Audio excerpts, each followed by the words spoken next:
Good evening guys. Magluluto tayo ng ulam.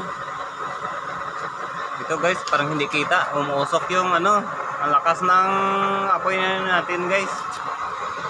Ito nilulutuan namin guys, use oil kalan. Ito yung gamit namin sa araw-araw.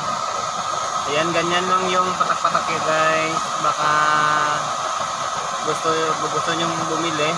Ganyan lang pag-operate guys. Marami to sa online. Pero ito guys, ako lang nag-assemble. Nag-try ko kung kaya kong gawin. Yan.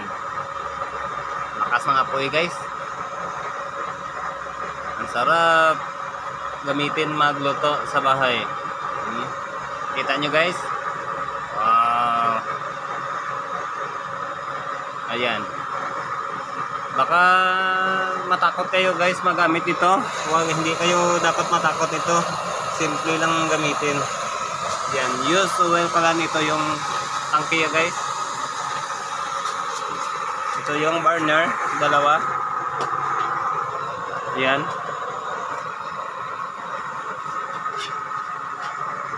Putsero to guys. Iwan ko kung anong klaseng luto to. Putsero